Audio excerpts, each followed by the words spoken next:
Why is the existence of God not more obvious? Today on the podcast, we'll take a look at the underlying meta-narrative in part 3 of the Problem of Divine Hiddenness. That's coming at you today on the Nathan Jacobs Podcast.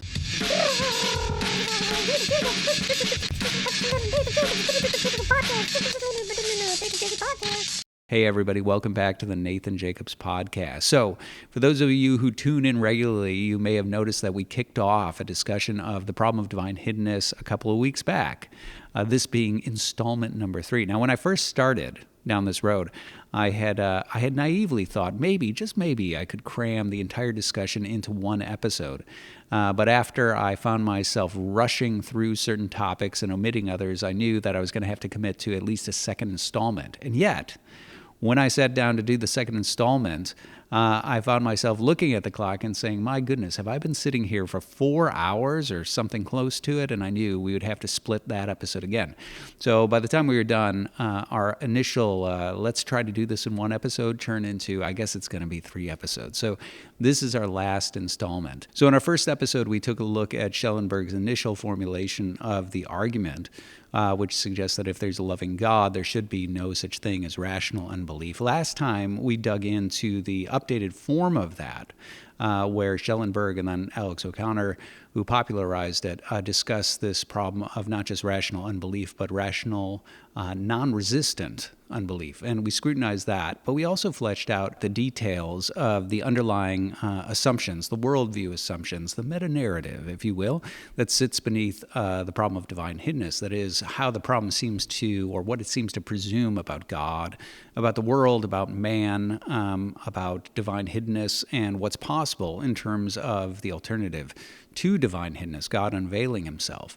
And what I had said when discussing that is I pointed out that I would actually take issue with the majority of the underlying presumptions about the world that's present within the problem. And so today what I want to do is I want to delve deeper into this question of, well, if that's not what the world is like, if that's not what man is like, if the problem of divine unveiling, if the possibility of divine unveiling is not what the objector thinks, then what is it? So today what I'm going to do is I'm going to delve into the alternative meta-narrative, offering an alternative story about the world and about God, about man, and about divine hiddenness that offers some explanation for why the existence of God may not be as evident to us as we would like. So that's on the docket here. So let's, with that, jump on in. Okay, so all of that is to say that I contest the premise that God is hidden. As I said, I do believe that God has revealed himself and revealed himself in not so subtle ways that we have testimony to. I also think we have direct and universal, direct access to universal testimony, such as the proofs. I also think that in our own personal experience, even if we don't recognize it, upon reflection, we can start to see how there are certain things within our experience that are direct perceptions of things divine, like the moral order of the universe, through conscience, cosmic justice, perception itself, the numinous, and so on. Now, I want to return to Alex's testimony, and hopefully this isn't redundant. I know I've already touched on some of the things that he's talked about, that he had gone through all these sorts of things where, he studied things, he debated people, he read books, he even got a degree in theology, he's prayed, he's listened to worship music and things like that. First of all, as I pointed out, there is a certain presumption here that this should lead him to knowledge of God. If God is real, doing those sorts of things should yield belief in God if he is not resistant to belief in God. But there's also this other thing that I'd mentioned. I mentioned this oddity about a timeline, right? The entire idea that it should happen in a short period of time. And the reason I think that's a significant thing to point out is because obviously any of us who have gone through very long spiritual struggles and moved from unbelief to belief know what it's like to spend years years wrestling with these issues and these topics and come out on the other side. Obviously, C.S. Lewis is his own example. I have my own testimony, and you can listen to my Wild Ride to Orthodoxy is one of the episodes we have here on the podcast where you can listen to me walk through that.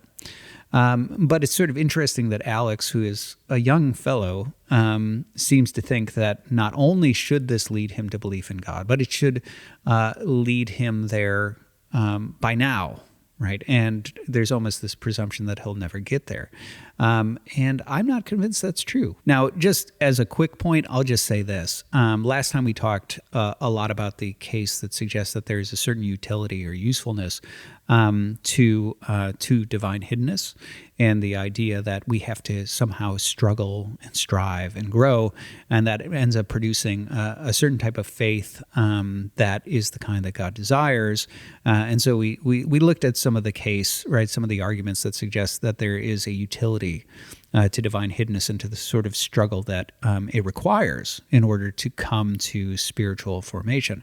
I certainly think that's entirely possible. I with somebody like Alex, I just look at it and I go, obviously, C.S. Lewis, his struggle, his life of study and skepticism ultimately did lead him to a place of faith, and there's a great deal of fruit that came out of that. I hope that the same is true in my own life. You can tell me whether or not there's any good fruit being born out of what I have become here as somebody who now believes.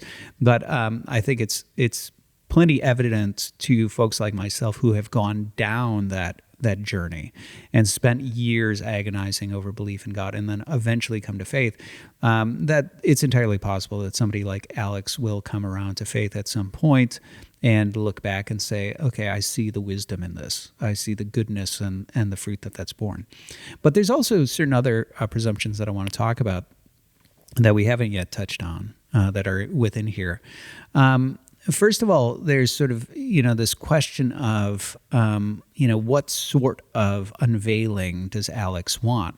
I mean, I mentioned that in one of his interviews, he talks about, it wouldn't have to be a big booming, voice or something like this, just sort of like, I think he talks about like a flicker of light or, something along these lines, right? It could be something very subtle. Now, I think what's interesting here is that what he's describing is, if we're going to use light as the description, I want God to, in some ways, show me divine light or light that has a divine origin or something like that. There's actually a fair bit of precedent for that within Eastern Christianity. So the divine energies is something that I've talked about plenty of times, and I've talked about the fact that within the Eastern Church, there's a distinction, within the Eastern Church Fathers, there's a distinction between God's essence and God's energies. And the basic distinction is that there's a difference between the nature of a thing, what it is in itself, and the ways, the energetic expressions of it. So we might think of it, for example, you have a mind, I have a mind. Part of the ways in which the nature of mind is one thing, but the ways in which the mind expresses itself is it expresses itself in a variety of ways. It expresses itself in mathematical computation, in speech and reasoning, and so on. And so you right now, presuming that you're sitting there and you're listening, your mind has these capacities, right? It has these operative powers, the ability to speak, but you're not currently speaking. I am, right? But you aren't. You're listening. And so there's this distinction between the underlying nature of a thing and the energies or operative powers and expressions that come forth from it. And within first Alexandrian Judaism, and then within Christianity, first in people like St. Paul, and then on into the Eastern Church Fathers, this became a very important distinction in how they talked about God. The distinction between God's essence, right, what he is in and of himself, right, this sort of infinite nature, and then the energetic expressions of it, right, how God expresses himself in the activities, right, or the energies of creating the world and justice and mercy and love through miracles and so on. And this became the basis for a lot of different things like relics and so on, which we'll get to in a moment. But for our purposes here, suffice it to say that according to the Eastern Church Fathers, this is actually part of what, when people see the glory of God, right, or God is robed in light or things like that, those are understood to be the divine energies, right? They are somehow expressions or processions that sort of exude from the divine nature. And so they are divine in origin, but they're not sort of the divine essence, the totality of God.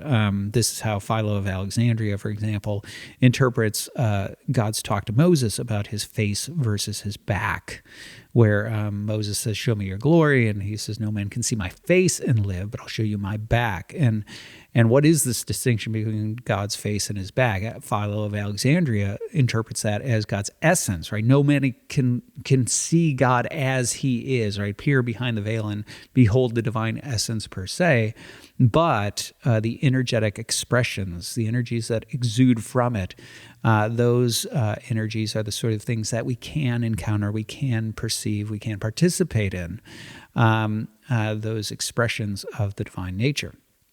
And the reason I bring this up is because there is a long history of saints talking about seeing, the divine glory, or the uncreated energies is what they talk about, right? This divine light that people do end up seeing the glory of God. And so there's testimony after testimony about this sort of thing. So perhaps if I were to reframe what Alex wants, is he wants a glimpse of divine energies. Now, the reason I think this is useful is because this moves us into the sort of meta-narrative territory. If we were to ask, okay, so there are lots of folks who have testimonies, lots of saints who have testimonies about seeing the uncreated light, right? Seeing the divine glory. And there's lots of people who have testimonies of seeing saints illumined transfigured by that glory. There's stories about, I believe it's Elder Porphyrios, where when he was the confessor for somebody during confession, his face started to glow. There's stories like that about Elder Paisios. Obviously, within the Bible, you have Moses' own face glowing after he comes down from Mount Athos. Mount Athos, listen to me, Freudian slip there. What's going on? Mount Sinai, Mount Horeb, right? He comes down after talking with God, and his face is aglow, and he has to put on a veil because people think it's too weird, and they're freaked out by it. So there are plenty of indirect testimonies to this, but obviously somebody like Alex is looking for a direct access, right? He wants to see the uncreated light himself. And the reason that specific articulation of that request is useful is because we can look to the folks who have claimed to have gotten there, right? Who claim to have seen it, who have themselves been illumined by it so that other people saw it through them. And we could say, okay, so how did they get there? Did they get there by getting a theological degree and reading a bunch of books and putting on contemporary pop music, worship music? The answer is no. What we end up seeing is that how they got there was through a process of renouncing the world, repenting, baptism, being chrismated, partaking in the sacraments of the church, in asceticism, where they put to death the deeds of the flesh, and they turn their soul to God with perpetual prayer, fasting, solitude, the stilling of the body, and turning the soul toward God.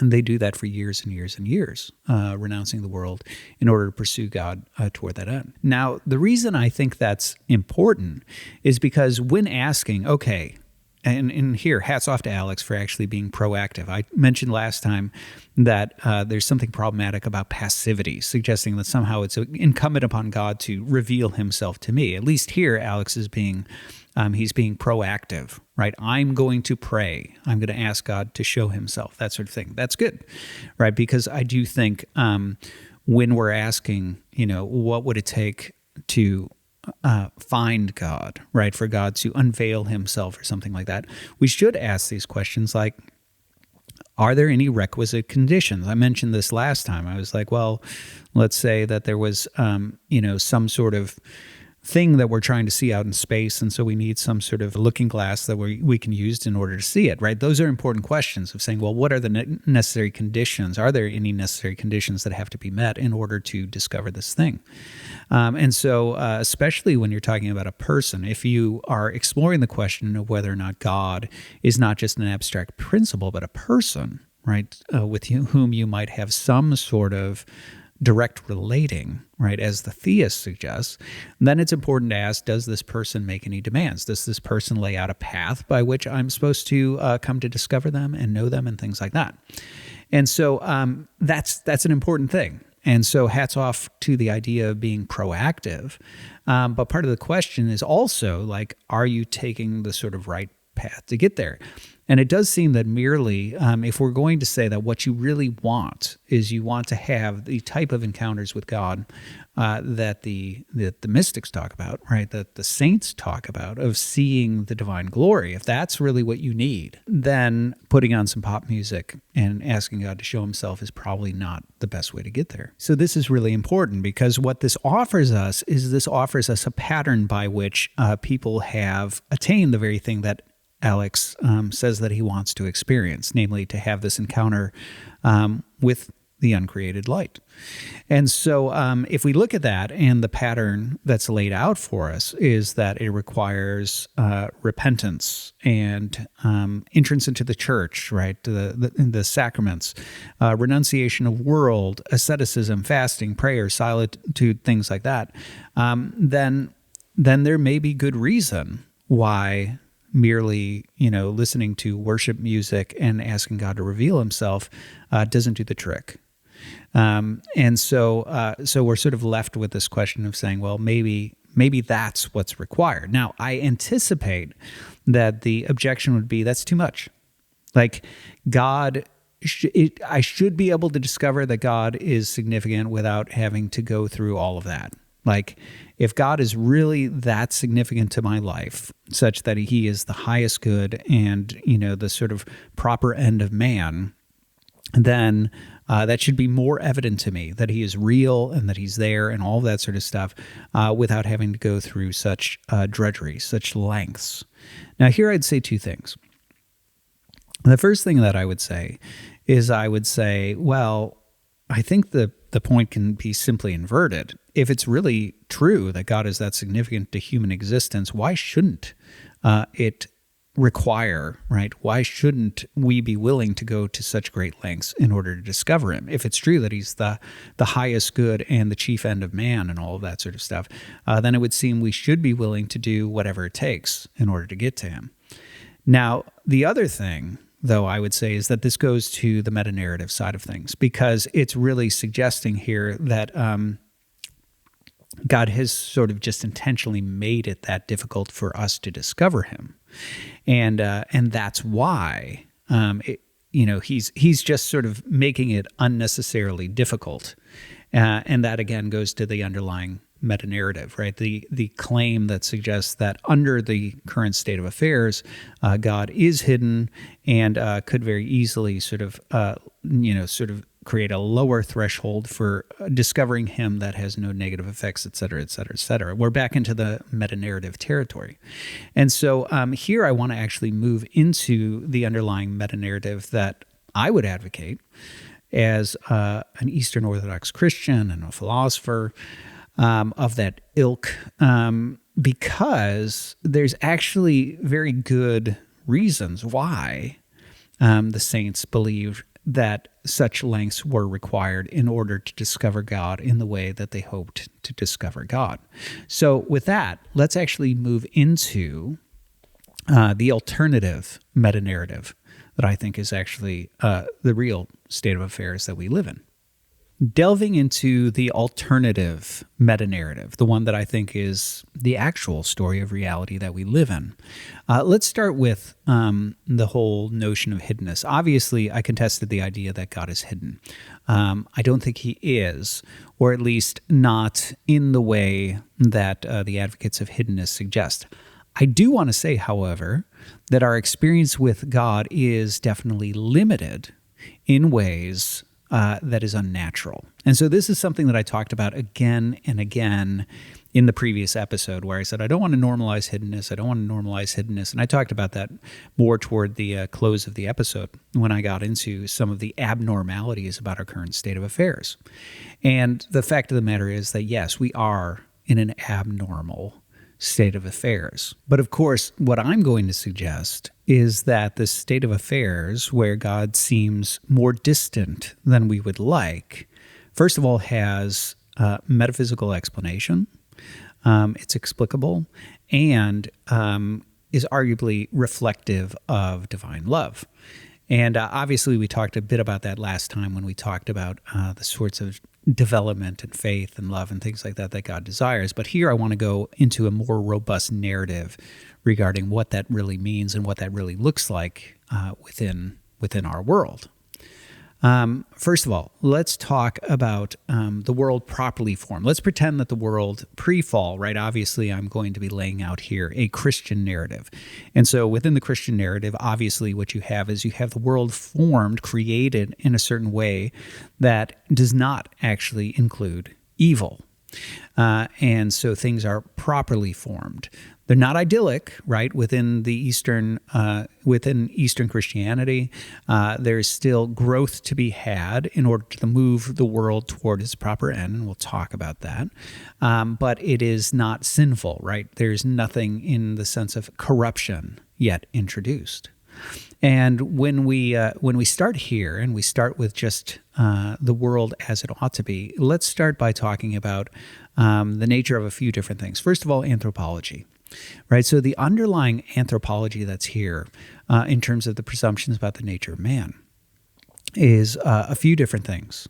You find in the Eastern Church Fathers the commitment to the idea that knowledge of God it occurs through the nous. Right now, I don't want to get bogged down on this sort of distinction, but nous in Greek just means mind, and sometimes folks in the Christian East will object to calling it mind because in the West, mind tends to be associated primarily with analysis, right? And so intellect, right? Operations of intellect and analysis.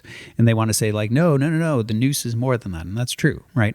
The Eastern conception of mind is much more than just analysis. It includes analysis, right? It includes the ability to reason and to engage in logic. It includes the capacities of choice and will, but is more than that. And to sort of see the more than that and the significance of that within the Eastern Church Fathers, you have to entertain this other type of knowing that is sort of non-analytic. And here's what I mean. At least one of the ways I think that's useful to explain this is let's imagine an infant, an infant child. He's just been born and he is drinking at his mother's breast. Does that child know his mother? And the answer is yes, right? In a very intimate and direct and a deep and sort of way, in a way that's beyond the sort of intimate knowledge that the majority of human beings know her, unless she has other children, right? They would have the sort of knowledge of her as well. But there's a deep intimacy and connection and knowledge of her there with that infant. And yet, the infant couldn't offer to you any sort of conceptual apparatus of analysis in order to say, well, you see, I'm her son, and that's because I was gestated within her womb, and then she birthed me and brought me up here, and I feed from her body, and so the relational properties, that entire sort of analytic apparatus, conceptual apparatus for framing and understanding, for expositing the underlying realities of it, isn't there, right? The infant doesn't have a concept of that. And yet the infant has a deep connection, an intimate knowledge of his mother. So that more intimate knowledge, that deeper knowing, is the sort of thing when the Eastern Church Fathers talk about us coming to know God. What they're doing is they're drawing a distinction between, say, Aristotle's knowledge of God, which is sort of more of an analytic knowing about God, but he doesn't know God, from the sort of intimate participation and connection with God that the Christian is supposed to have.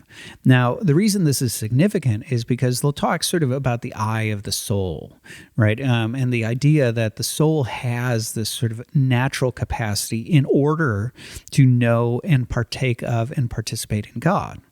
And so within man, properly formed, unfallen, uncorrupted, there is this capacity of soul, an unclouded, uncorrupted capacity of soul, to have that sort of direct knowledge and participation and intimacy with God.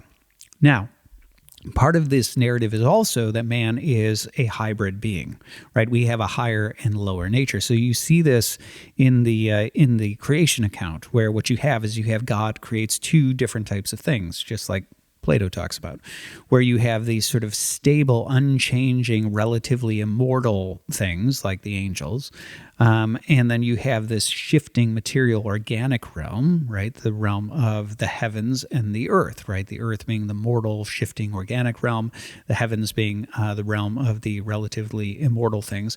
And then in the creation account, man is taken from the earth and he's breathed into from heaven and becomes a living spirit. And so what you have is this hybrid of the heavens and the earth, of the mortal and the immortal, this microcosm of all that God has made.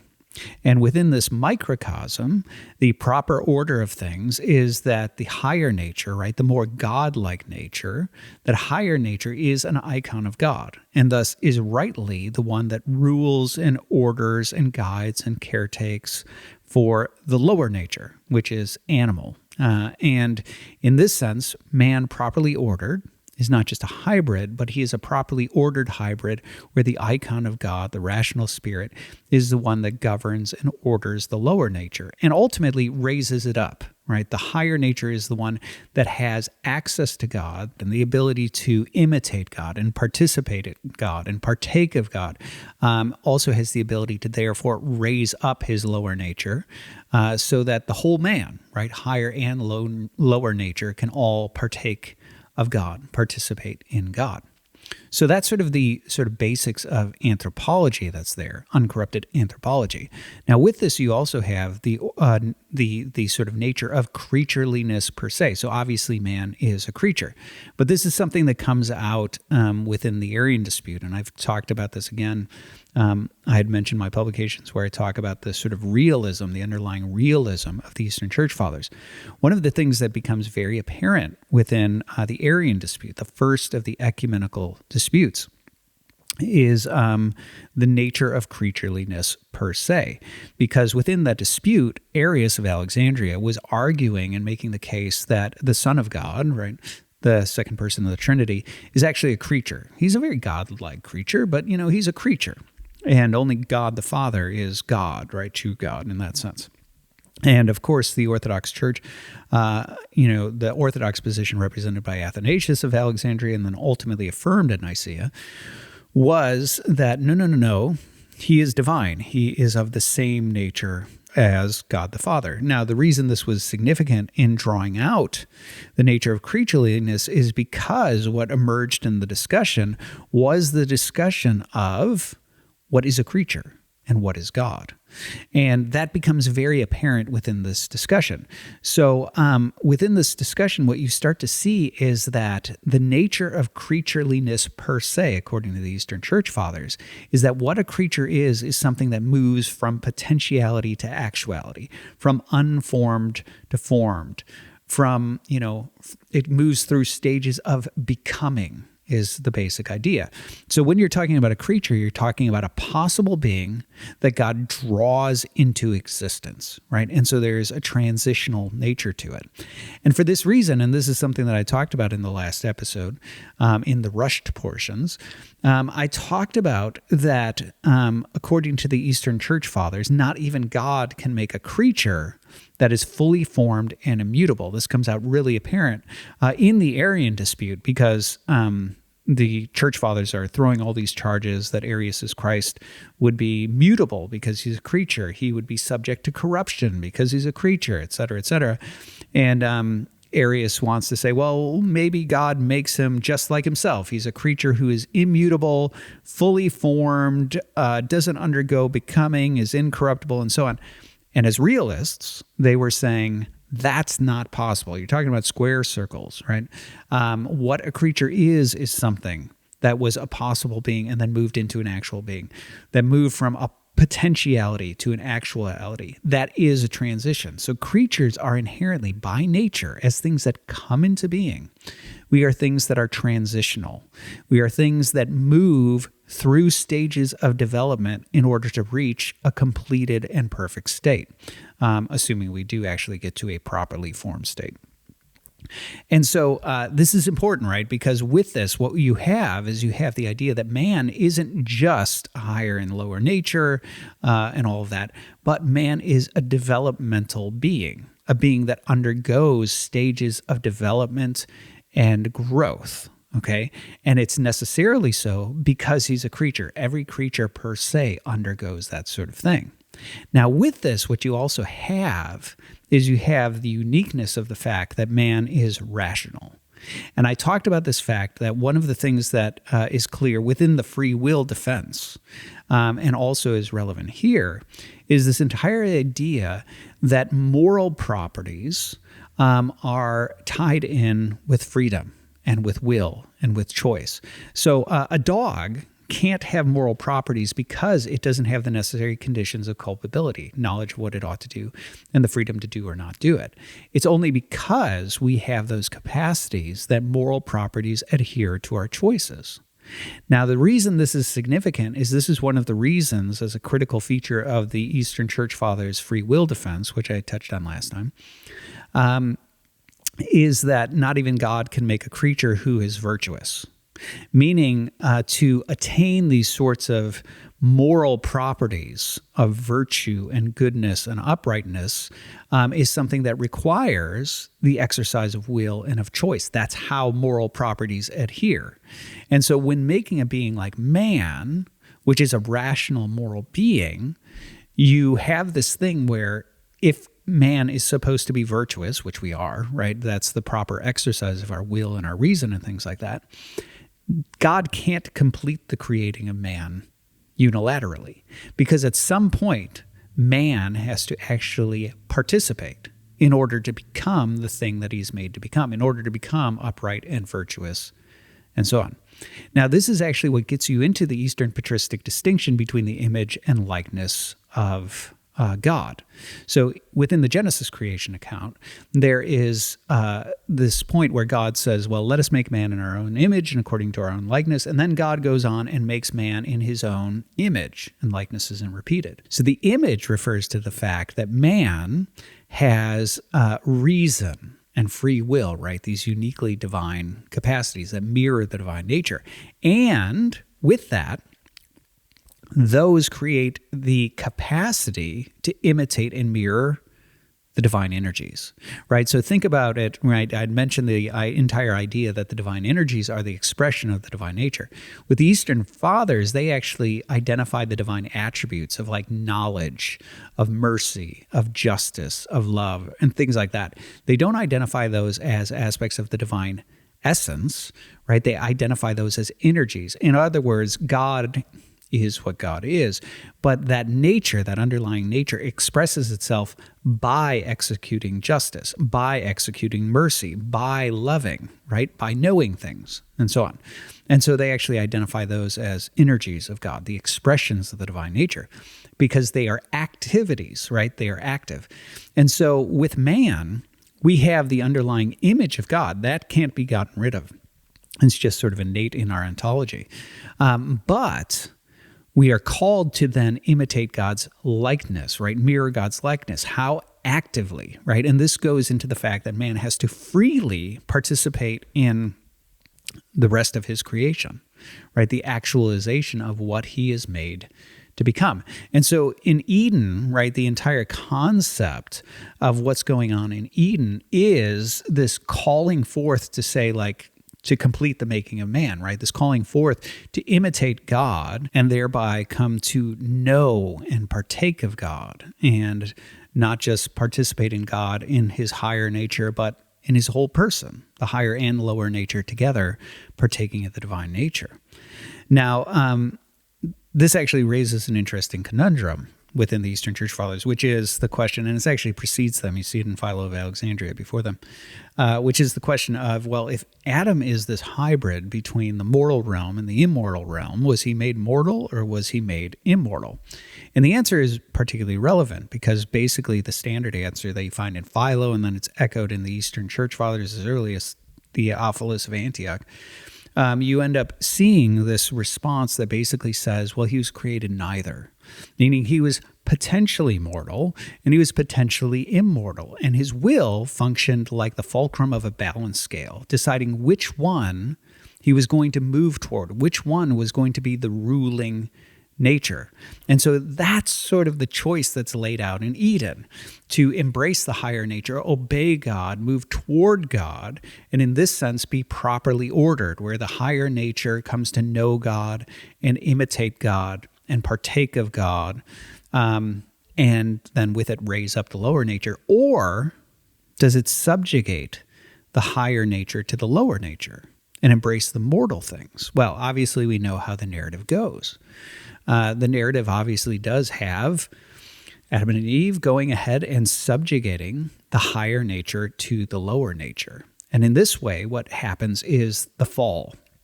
Now, the fall on this view is actually an inversion of human nature, that's what happens, this subjugation, where the lower nature, which is supposed to be the thing that is sort of guided forward and ordered by the higher nature and raised up to partake of God, ends up being put into the driver's seat, so to speak. It ends up being the unjust ruler over the higher nature.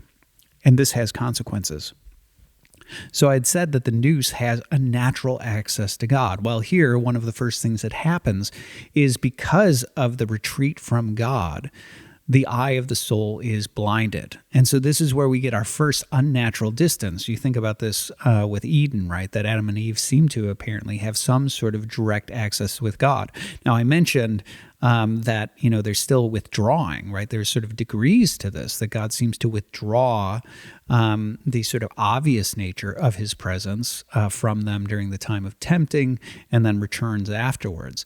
But with this, what you see in the Eastern Church Fathers is that the nous is clouded, right? The mind is clouded. And for this reason, it ceases to have divine vision. Basil of Caesarea talks about this explicitly, where he talks about that Eden, which just means paradise, the true Eden, and the Eastern Fathers do this a lot, where Eden or Hades or paradise, things like that, are actually really symbols, right? They're pictures of places and things like that, or conditions that are meant to really represent the condition of the soul.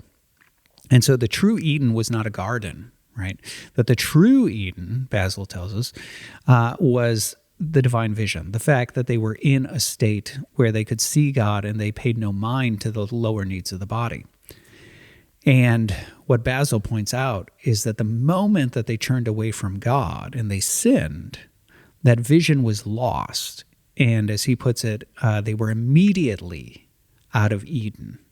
Why? Their feet were still in the same place, but they were immediately out of Eden because what happened is they lost that divine vision. The eye of the soul was blinded, and now they were attuned to the lower nature and the sort of mortal life and things like that, and they lost that awareness of God, that acute awareness of God that they had prior to the fall. Also, what you have with this is you have the inverted nature. Now, the reason this is particularly relevant is this goes back to one of the things that I talked about with regard to the road that saints walk in terms of renunciation of the world and asceticism and so on. The road to knowing God becomes harder. And this is something that's acknowledged not just by the Eastern Fathers, East and West both acknowledge that the road to obedience and to participating in God and things like that was easier for Adam and Eve because they were in this uncorrupted state. They had an easier road to partaking of God and perceiving the divine glory and things like that. But with the fall, now all of a sudden, with this inversion, with this corruption, the blinding of the soul, the road back to God becomes an arduous one. It becomes a treacherous one. Very difficult, right? Because what needs to happen in order to return to God is a fixing of the disordered nature. But we'll get back to that. First, let's talk about the fact that what happens is now this sort of a level of hiddenness. As I said, I don't think God is fully hidden, but certainly there is a degree of hiddenness, right? There is a sense in which God's existence is not as obvious to us, not as immediately perceptible or graspable to us the way it would have been in Eden. Now, why is this? And I think there are metaphysical explanations for why this is. Now, I want to talk about both this sort of subjective and objective hiddenness that comes as a result of the fall. On the subjective side, I trust it's already obvious what that is. As I had said, the nous is actually made to partake of God, to behold God, to mirror the divine attributes, to partake of the divine energies. And when you've said, right, that by turning away from God and burying the nous underneath the lower nature, what you end up is a blinding of the eye of the soul. You have this subjective hiddenness that starts to emerge, right? The blinding that has happened. And this is something that in the last episode I described as, like being blind people who are in a world full of light. God is everywhere present and filling all things. His energies are all around you because they're the very things that brought the world into being and uphold its existence. But we can't see them, right? Because the eye of the nous has been blinded through the fall. But there's also this sort of objective hindering of the presence of God. And here's what I mean.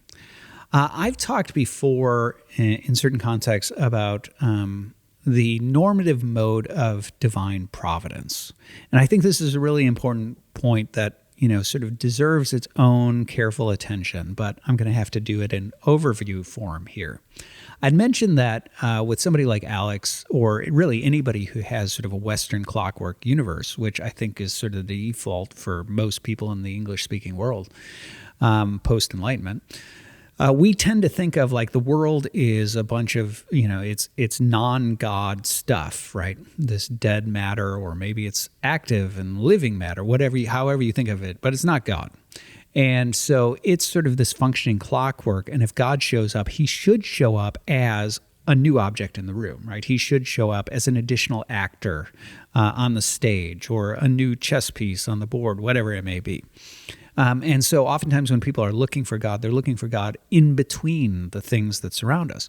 But one of the things that I've pointed out is that in Scripture, that's rarely what you see about the works of God and providence, and also same is true in the lives of the saints, is that one of the things that you find is that more often than not, God acts by conduits. So when God shows up, it's not typically as the big booming voice in the sky. That only happens a couple of times in the whole of the Bible, and it's only to tell people like, this is my son, listen to him. More often than not, what you get is you get some sort of like divinely energized elements like water or fire. You get an angel that shows up and is, energized by God. You get a prophet who is energized by God and works miracles or speaks for God. You get these things that are basically conduits.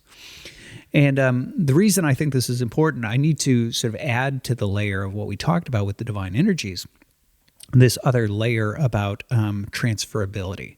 So one of the concepts that started to emerge as the distinction between the essence and the energies developed was this idea of transference, right? So in Aristotle, there's a distinction, initial metaphysical distinction between essence and energies. In Alexandrian Judaism, when it gets picked up, there you start to get this concept of transference, which becomes the basis for understanding like demoniacs, for understanding prophets, for understanding holy places, for understanding relics, and that's what gets carried on in Christianity. So one of the favorite analogies in the Eastern Church Fathers is the relationship between iron and fire. And the entire idea that, for example, you take iron and you put it in fire, and at some point it begins to glow and burn, and you can remove it, and now it's glowing red. You can burn stuff with it, stuff like that. And the idea is that the nature of fire expresses itself with the energies or operative powers of heating and lighting, right? And so when the iron has been heated up by the fire and then removed, and it now has these energies, what's happened is it's been energized by a foreign nature. The operative powers of the energies of fire have been transferred to it, and it now serves as a conduit. If it's not just generic metal, right, it's a branding iron, for example, I can carry it over to a cow and I can burn that cow. And now what happens is the cow is experiencing a synergistic act, right? The cow, on the one hand, is experiencing the fire, right? But the cow is experiencing the fire because of the mediator, right? The metal that has actually carried the energies of fire in its own person over to the cow, and that's how it's experienced them. And so this concept, right, this concept of transference was essential to how the Alexandrian Jews and then the Eastern Christians understood things like relics, right? Divine energies being communicated to objects, holy places, divine energies being communicated to that. Prophets who are being energized by God. This is why like miracles are not God jumping over them, but flowing through them, right? They're conduits or mediators for the divine energy. Why demoniacs were understood as being energized by a foreign operative power, namely the energies of a demon. And all of this shows up in the New Testament, right? Paul, it's not me that works, but God works in me. That's actually God energizing me, same God who energizes me for ministry to the Gentiles, energizes Peter for ministry to the Jews. The children rather are energized by the devil. It's all over the place, and then it becomes essential to so much of Eastern patristic theology. Now, the reason I think this is important is because what you see is when you look at the providential works of God, what you see is that God more often than not works in and through creatures, right? In and through an energized element, a prophet, an angel, whatever. Now, if you're thinking like a Western deist, or just a Western mechanical clockwork guy, you are probably inclined to think, well, but I don't want to interact with an angel or with a prophet or with a natural element. I want to interact with God, right? Because what you end up hearing when you hear the word mediator is you think of somebody who stands in between, creates distance, right? Don't talk to me, talk to my lawyer. But what you have to understand is the conduit notion is that God is actually in the prophet, right? God is actually in the angel. God is actually in the element. So just like with our cow, the iron is a mediator. It doesn't separate the cow from the fire. Rather, it carries the fire within it to the cow. And that's actually what, the language of mediator in the Greek actually means. It actually indicates one who brings near or bridges the gap between two things. When Chrysostom, for example, is reading that Paul says that Christ is the one mediator between God and man, that's how he interprets it, is that in his person, he unifies divinity and humanity. He connects them rather than separates them. And so that's really important because what you start to see is you see that the normative order of divine providence is not that God jumps over his creatures or shows up in between creatures as a new object in the room, but rather how he shows up is energizing in and through the creature. Now, this is really important because the Eastern patristic understanding of the order of the cosmos, right, the cosmic organism itself, is such that all things are made to partake and participate in God, right, participate in the divine nature to the degree that they're able, and that really what is happening in the hierarchy of beings, right, in the hierarchy of nature, is that some things are more godlike than others, and those godlike things, their purpose is to carry God and bring God near to the rest of things in the cosmos. So if you look at this, right, there's the concept of the great chain of being is a sort of classic philosophical concept that ends up echoing in Christianity, that the world is sort of these ascending perfections, right?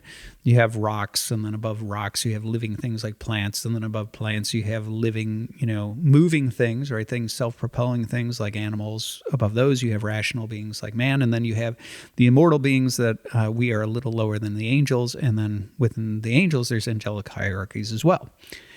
And the entire picture of the cosmos, of this cosmic organism, is the idea that all things are made to partake in God, participate in the divine nature, be energized by God. But some have a greater capacity than others, right? Angels have a greater capacity to be energized by God than a dog or than a plant. And I like to use the analogy of like the capacity of instruments to participate in a musician, right? If you have the genius of Bach, right? He is capable of expressing his creativity in and through any number of instruments. But some instruments are more conducive than others because certain instruments have innate limitations. A triangle has innate limitations. There's only so much you can do. A timpani has innate limitations that, say, a cello doesn't, and a piano has less limitations, and so on. And so what I talk about there when I bring that up is to say, like, every creature has sort of innate structures that are appropriate to it, right? All of these things express God and the divine nature in their own unique way, and they have appropriate limitations. But what that means is that some are naturally more capable of partaking and mirroring God, participating in the divine nature than others. Man, as an image of God, as a rational free being, has a greater capacity than the lower things of nature, such as plants or animals or rocks. And the reason this is significant is because the vision of the cosmos that's there within this ancient picture is the idea that you have God, who is created this hierarchy of beings. And the idea is that the angels, which are ministering spirits, are supposed to be energized by God. Pseudo-Dionysius suggests that each one, the names of the angels refer to certain divine energies, specifically because their purpose in the cosmos is to be the conduit for that divine energy to other things in the world. And that cascades down, this hierarchy of angels. And then in man, right, you also have this participation in the divine nature, which is supposed to not only cascade to our own lower nature, the lower animal nature, and this sort of thing you see glimpsed in the lives of saints, where plants grow weird because they're interacting with saints. Animals behave differently because they're interacting with saints, right? So the idea is that through the higher things of nature, the lower things begin to participate in God as well. And so if we were to take this vision and we were supposed to say, well, the order of nature, as it's supposed to be uncorrupted, if everything cooperates, what you end up getting is a world where God is anything but hidden. Right. What you have is angels who are ablaze with divine energy. You have human beings who are transfigured, right? Like the way Christ was transfigured on Mount Tabor, right? You have, where they're aglow with divine energy. Through their transfiguration, their lower nature is also participating in God. And because of that, the lower things of nature, right, of the mortal realm of plants and animals also begin to participate in God to higher degrees. It's essentially like an orchestra, right? The triangle has only a certain capacity to participate in Bach, but when put into an orchestra, right, the orchestral harmony of the whole thing elevates it, right? And that's the entire idea. And so if you're looking at this and you're saying, well, that's the vision of what's supposed to happen in that world as we envision it, which, as I said at the outset of this, we are not in the natural and properly ordered state of affairs. If that's the way the world is supposed to be, God would be anything but hidden. Right, his divine energies would be not just everywhere present and filling all things, but we subjectively would be capable of perceiving it because the nous would not be blinded. And all of the instruments, right, all of the mediators of God would be participants. And so we would be sort of open channels for divine presence, right, for the divine energies. Now, what this also means, though, this is a double-edged sword, because what that means is if the normative mode of divine providence, if how God normatively makes himself known is in and through a conduit who cooperates, then what that means is we also have the capacity to shut off the valves that open up the world to God. So what this means is that we, as conduits for God, if that's the normative mode of divine presence, we have the capacity to basically shut off the valves that open up the world to God.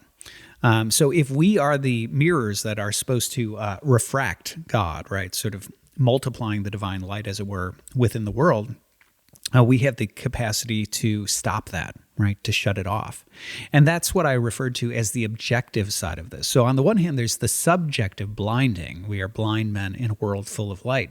But even if we could see, if the world goes into rebellion with God so that the images of God, the mirrors of God, refuse to reflect God, that actually does sort of in some ways hide God, right? Because it limits the refraction, right? It hinders the refraction of God throughout the world as it's supposed to be.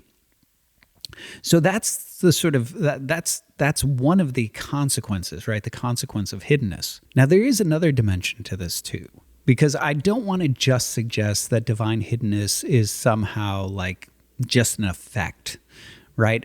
Certainly it's true that if we were in a world full of light and we were blinded, that would subjectively hinder our ability to perceive it. Also, if you're talking about, that there's supposed to be this sort of cascading light and you begin to shut off the valves by which it cascades, the presence becomes limited, right? The sort of refraction of it becomes limited. That's all true. But I also want to suggest this, that there is also an intentionality to the withdrawal of divine presence, which actually is loving. Now here, I'm not going to make the case that I made last time, right? Last time I talked about the sort of cases which are relatively common, the idea that love has certain necessary conditions to it that are non-coercive, or that, that there's some sort of type of faith that God desires, and so on and so forth. What I want to get to instead is this other metaphysical claim, which is that the divine presence is dangerous to us. Okay, so what I mean by that is this. I had said that there's something synergistic about our encounter with miracles, and I talked about Moses and Pharaoh. I talked about the idea that, those sorts of things end up actually more likely than not just sort of unveiling what's already in the heart rather than changing the heart. And I want to suggest here that the ways in which this is typically understood, let me go back to Moses and Pharaoh. With the Eastern Fathers, they understand the encounter with God, your encounter with God, my encounter with God, be inherently synergistic. And Moses and Pharaoh are, again, like the great sort of archetypes of this, because what they essentially represent is the idea of God showing up, and you get two different results because the receivers, right, the people who he shows himself to are very different. And so this is, for those who are unfamiliar with this, one of the things that is sometimes troubling to folks is that God says about Pharaoh, right, that I'm going to harden his heart. And sometimes people look at them and they're like, so wait a second. So is God saying that he's going to make Pharaoh rebel against him and then punish him for rebelling against him? Like, that doesn't seem just or fair, and it wouldn't be.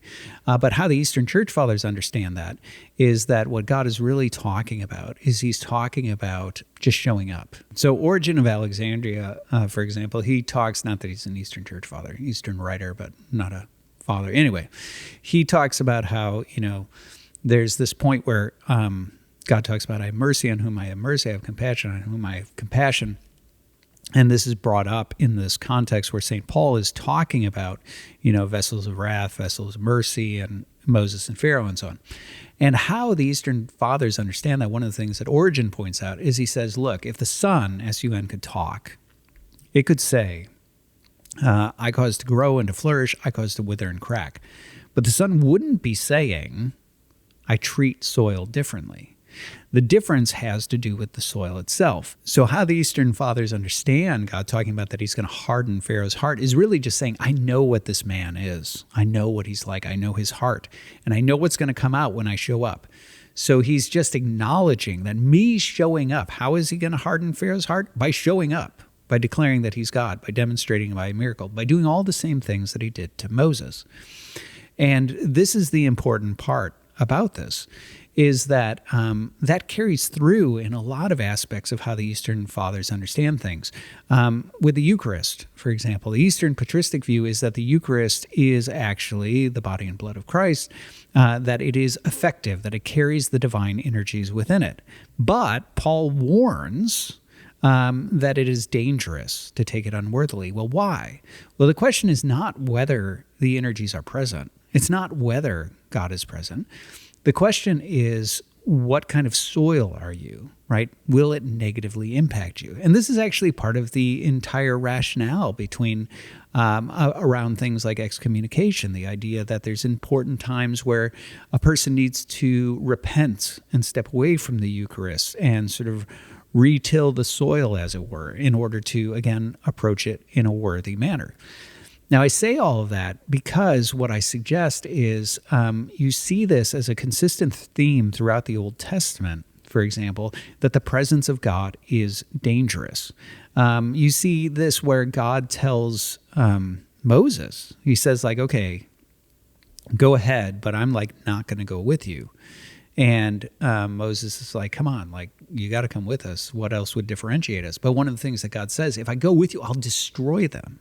Now, you could read that as God's just a really angry guy. He's just really angry. He's got, and he's like, I don't know, I'm just going to blow up at him. I just can't control myself. Or you can read that the way the Eastern Church Fathers would, which is to say they are a rebellious and unholy people.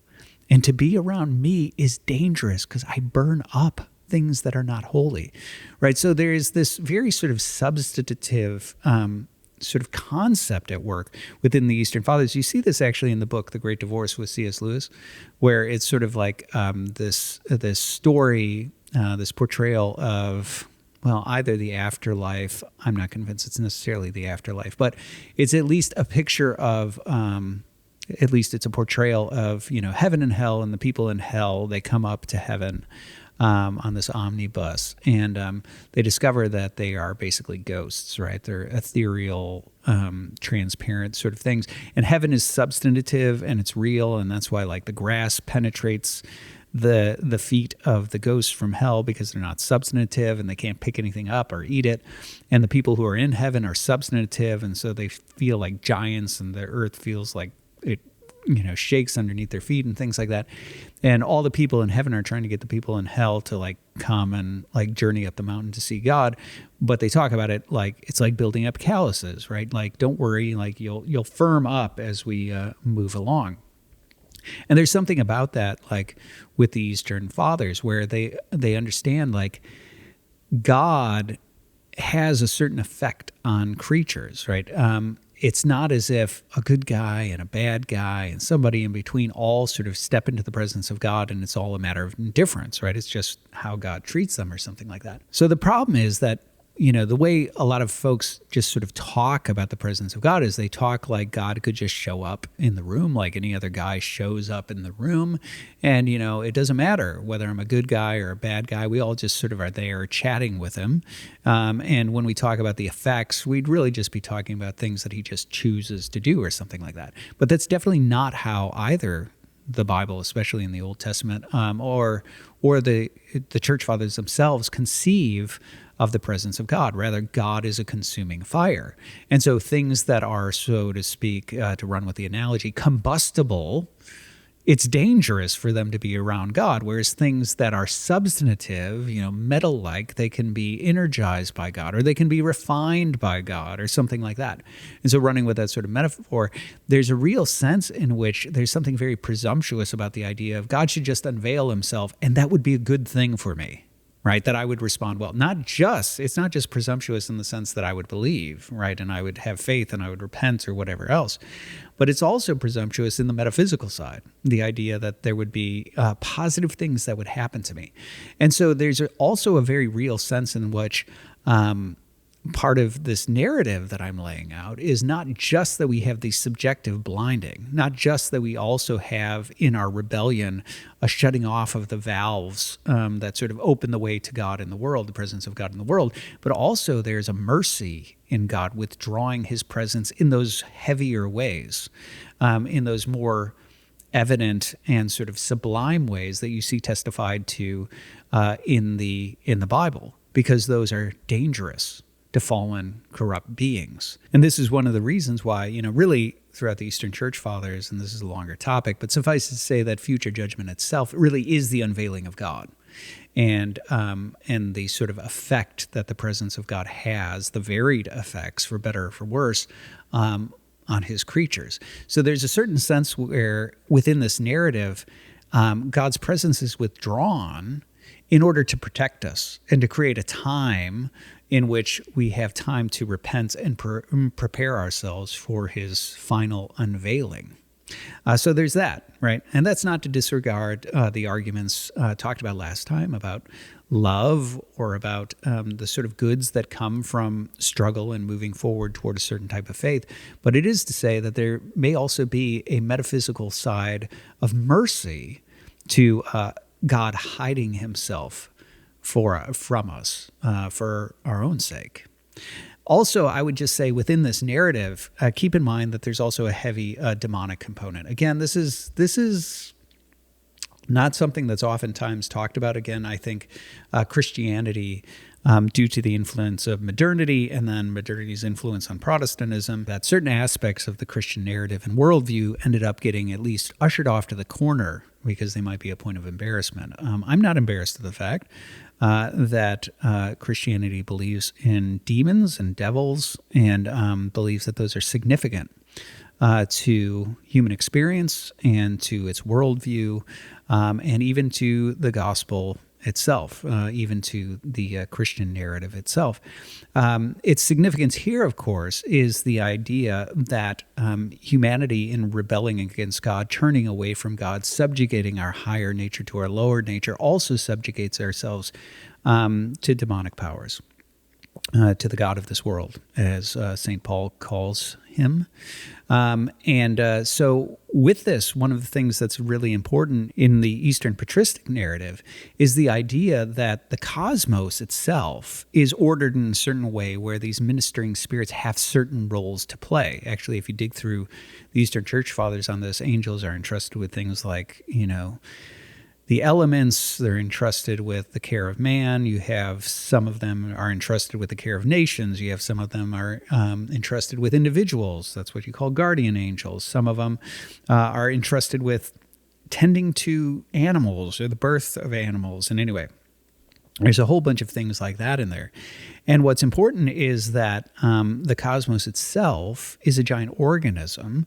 And that giant organism, just because a member of it becomes cancerous, God doesn't just rip it out. This is something, again, this is a point that is a longer point that is worth talking about, and I will in my series on the problem of evil.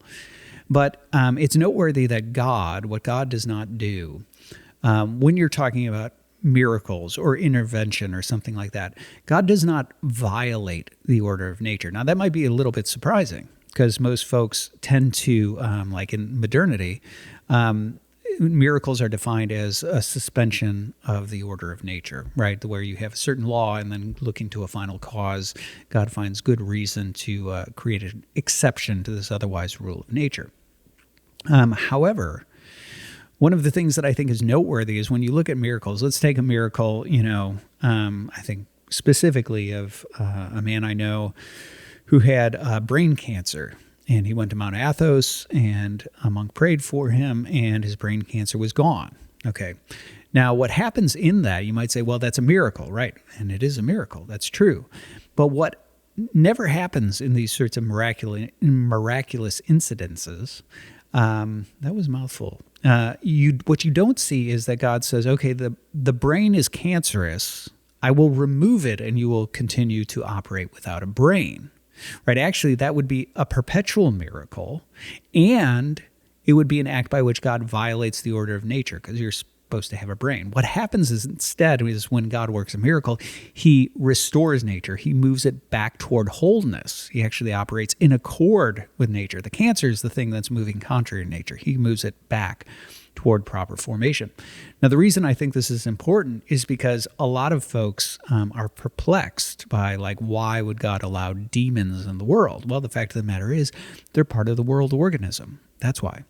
And so God's restoration of the cosmos, of this cosmic organism, requires that God actually operate in accord with it, moving back toward itself, not ripping it apart, right? Moving it away from itself. And so to just sort of dispose of the angels because they become corrupt, or dispose of man because he's become corrupt, actually would be to do violence to the cosmic order, similar to, I'm just going to remove your brain. And I think the biggest testimony to this is actually the incarnation itself, that what God does in order to heal and restore, the world is actually to become, to take on, to be united with one of the cancerous members and heal it from the inside. We'll get to that in a second.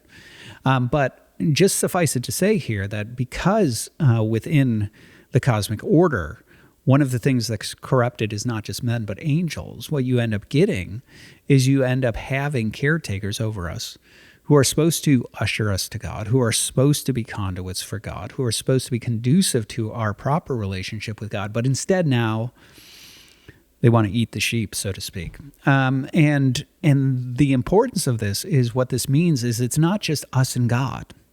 And has God made himself evident? What's important is that there's also proactive deceivers trying to work against us.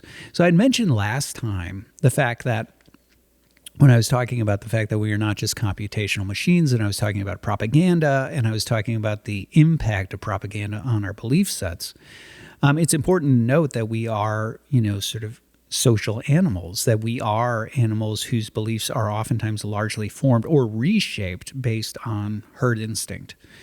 And the reason that's important is because if what you have is you have a proactive propaganda machine, which is the demonic, and we do, then you don't just have this question of, I have a clean line of sight to God and God should make himself more evident.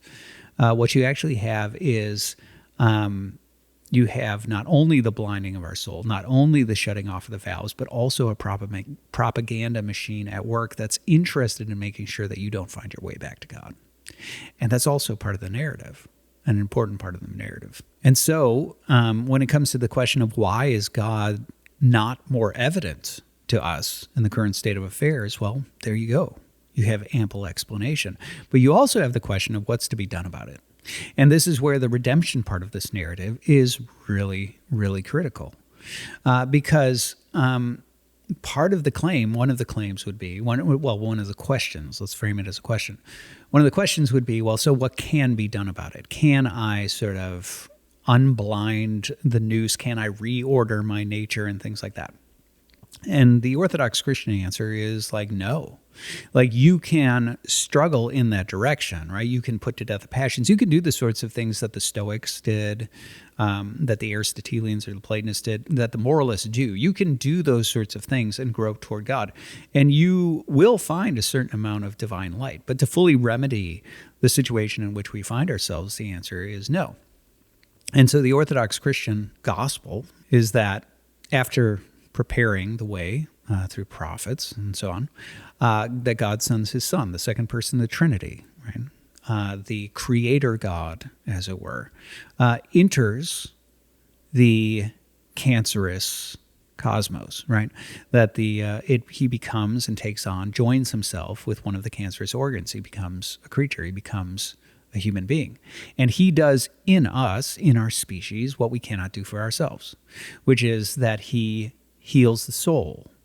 He begins to, through resistance to temptation and things like that, he reorders human nature from the inside, putting the passions in their proper place, raising the soul back up to God, and through his union with his own divinity, energizing it in the way that it's supposed to be, until ultimately, at the crucifixion, the making of man is complete. That man finally becomes what he's made to be. He descends into Hades, into the realm of the dead.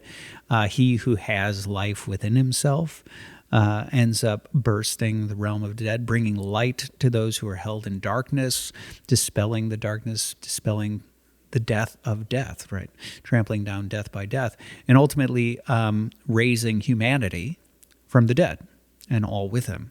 And that's where you get the resurrected Christ. That's the first time you see humanity as humanity is made to be. That's where you get the healthy organ, right?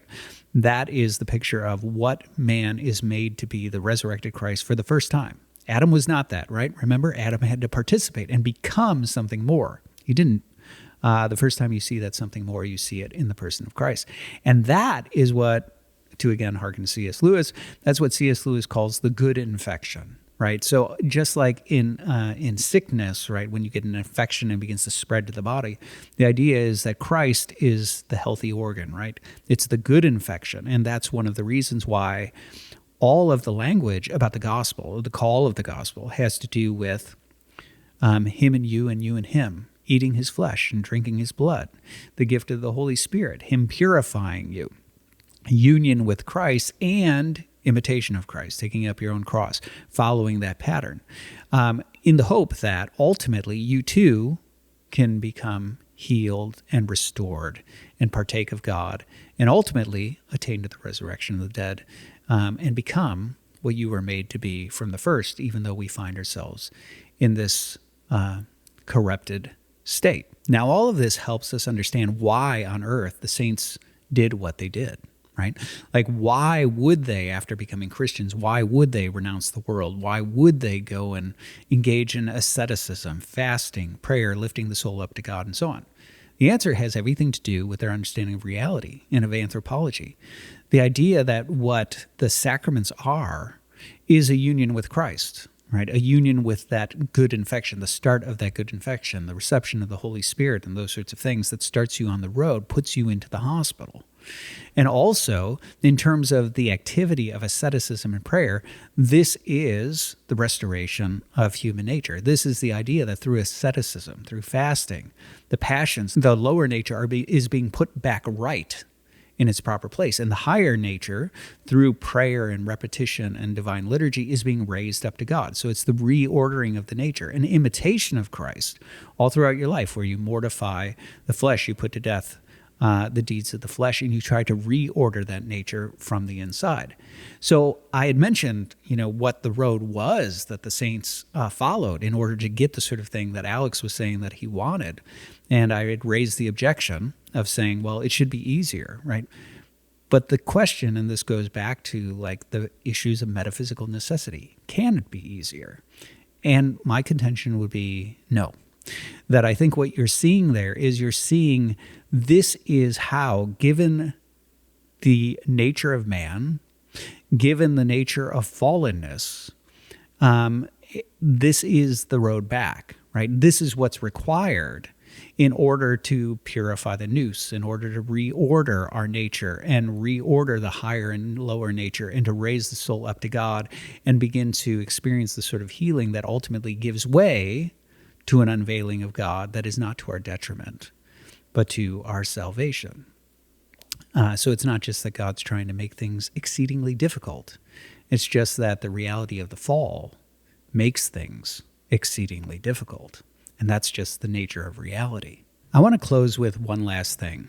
I touched on one of the presuppositions that sits there underneath this non-resistant unbelief thing, is that it seems that the concern or the interest is that non-resistant unbelief is something that shouldn't exist either ever or should be easily remedied within a short period of time. As I said, Alex is a young guy, and he thinks that because he's done these things for however long he has, he should already have overcome non-resistant unbelief. But I think actually for the objection to hold water, and I think there is a version of that holds water, there has to be an issue of justice at play. Meaning, I think the way of qualifying it isn't just that is there rational, non-resistant unbelief, but is there ultimately rational, non-resistant unbelief? Because this really does go to the objection of justice. I'd mentioned at the outset that these sorts of anti-proofs are always moral in nature. God ought to do a certain thing, or a creature is owed a certain thing, or something like that. And I do think that underneath this is a question of justice, saying like, look, if I've done all that I can think to do in order to open myself up to God, and I still can't find myself believing in God, then how can I be held culpable for my unbelief? Because I'm not resistant. I'm doing my part. I'm being proactive. Isn't it incumbent upon God at that point to do something to overcome it, or whatever it may be? And so I think the formulation that's viable is that. But I think this is where the addition of the word ultimate is really important, that it ultimately has to land in unbelief. Because I do agree that if it's true that a person is held culpable for whether they believe or not, and their ultimate destiny is rooted in that. And they don't have any capacity to believe. And even if they take all the steps necessary to investigate and to pursue God and things like that, and they come up with unbelief, I think that actually does get them off the hook. I think that, in terms of the conditions of culpability, the knowledge of what you ought to do and not do, and the ability to do or not do it, that is a legitimate objection that says the capability, right, the ability to do or not do, is in some ways void, right? It's missing. And so in that way, they would rightly have a case of saying, I shouldn't be held morally culpable for this. But the ultimately clause really goes to two things. On the one hand, it goes to the whole point that I mentioned earlier. Somebody like C.S. Lewis goes on a very, very long journey before he ends up arriving at faith. I went through a very, very, very long journey before arriving at faith. And so, for Alex's argument to work, I think it has to be that he continues down this journey and, at the end of his life, he still doesn't have belief, right? He hasn't arrived at faith. And so that's why I think ultimately, like the full counsel of his life is important in order to assess whether he is an example of rational, non-resistant unbelief. Because right now I'm not convinced he is. Even if he is sincere and he's non-resistant, his life is not over. And he's still, very young. The other thing also here is, and this is where I'm going to step into the narrative that I had, I've been building here in terms of the Eastern Church Fathers. So first of all, in terms of, there is this question of whether or not all will be saved, universal salvation. This is a very controversial point within Eastern Christianity. Some people are big advocates of it. Some people oppose it as heresy. Some people sit somewhere in between, thinking it's not heresy, but they don't hold it, or thinking it's not heresy and they do hold it, whatever it might be. So there's a spectrum of views on this. It's a controversial point. And I've weighed in on this. We can link to my Substack post where I talk about it. I also have an audio letter on the same. Suffice to say, I don't think it's heresy. I think it has been held by, I know it's been held by certain Eastern Church Fathers. And so I think it's a permissible belief. For my part, I certainly hope it's true. But I raise it not in order to say it's true, but I raise it in order to say that even if it's possible that it's true, then I think the objection would fail, because the idea that there is ultimately rational, non-resistant unbelief would be false, right? Because all would be saved. No one ends up in an ultimate state of unbelief and damned. But even without this, what I would say is this. I would suggest that one of the challenges of the objection is it has to prove, like I said, I think the addition of the word ultimate is essential for the case to work. It has to prove that there is ultimately rational, non-resistant unbelief. And I don't know that we can know that. And that's because even if Alex were to go to his grave without belief in God, that still would not be the end of Alex's story. So I'll just point to a couple of different things within the Eastern Church Fathers. So first of all, putting aside the question of universal salvation, one of the things that I've pointed out is that for folks who want to say that, like, well, no, there's a canon in Constantinople II, the Ecumenical Council, where, it anathematizes anyone who suggests that the pains of hell are, have a ceasing or an end or something like that. One of the things that I pointed out is that even granting that, there is a distinction in the Eastern Church Fathers and in the Bible between hell and Hades, right? The realm of the dead and Gehenna, the lake of fire, are two different things. And Gehenna has to do with a sort of final state of damnation post-final judgment, whereas Hades is the realm of the dead, right? It's, the moment you step out of your flesh, you are, in the realm of the dead. And those are two different things. And we have ample stories of people being rescued from Hades, right? There's these stories, for example, first of all, in terms of the doctrine of Christ's descent into Hades, that's a pivotal Holy Saturday doctrine. Holy Saturday referring to Christ's descent into Hades between his crucifixion and his resurrection in Holy tradition. So Christ descends into Hades and he liberates the dead. And so, according to that tradition, he liberates certainly all of the righteous, right, who have been waiting in the realm of the dead. So it's not as if the condition of finding yourself in Hades, in the darkness of Hades, was permanent. But it's also within tradition, you find like people like Maximus talks about the fact that there's this passage in one of Peter's letters, right? So Peter talks about, the sort of infamously, right? This is where the descent into Hades comes from. Or at least part of it, is that Peter talks about Christ preaching to those who rebelled in the days of Noah. And that's the well-known part of what Peter says on this topic. But one of the things is that Peter says something along the lines of, they were judged in the flesh as men that they might live by the Spirit of God, something along those lines.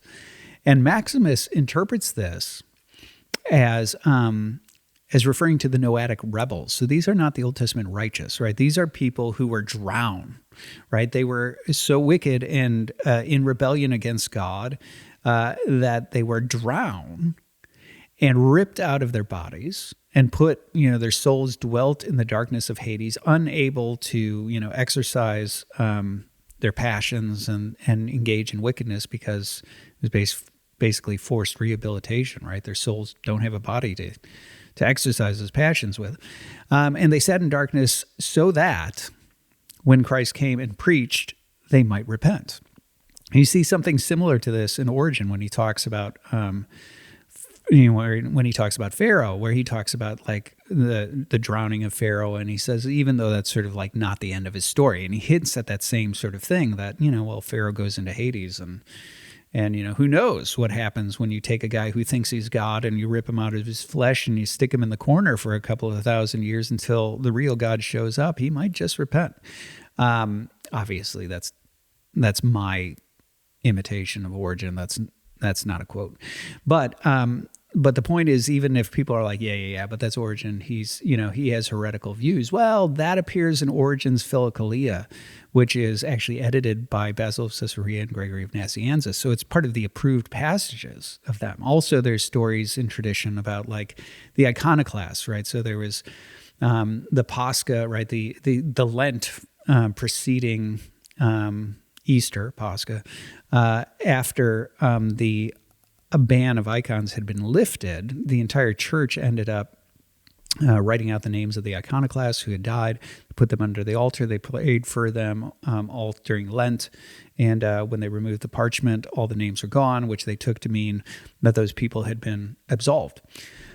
Anyway, there's story after story, Macrina praying for, the sort of pagan priests whose skull she finds in the desert and things like that. Anyway, there's all sorts of stories about people being prayed out of Hades, or being brought out of Hades by Christ, or the apostles going to preach to those who are in Hades, held in darkness after their repose. They go to the four corners of the earth and even under the earth. The point of all that is to say that the story, right, the story of a person isn't closed within the Eastern patristic view just because their soul left their body. And so I think the challenge is that even if we were to go into a negative, we were to go into a scenario where, Alex goes through the whole of his life and ends up, in a place of unbelief at the end, and then died. I don't think that would be the end of his story. So going with the point, that the addition of the word ultimately really matters, I'm not sure that we even would have that in that scenario, because a person's story does not end just because their heart stops. So I'll leave it there. I think that wraps us up on the problem of divine hiddenness, at least for now. We'll see if we ever revisit this in the future. But for now, I'm Nathan Jacobs, and this is the Nathan Jacobs Podcast. Hey, everybody. Thanks for watching. Thanks for listening. If you haven't done so already, please go ahead and follow, subscribe, hit like, if that's an option on whatever you're listening to, all that sort of stuff really helps us out here. So I greatly appreciate your support. And until next time, I'm Nathan Jacobs, and this is the Nathan Jacobs Podcast.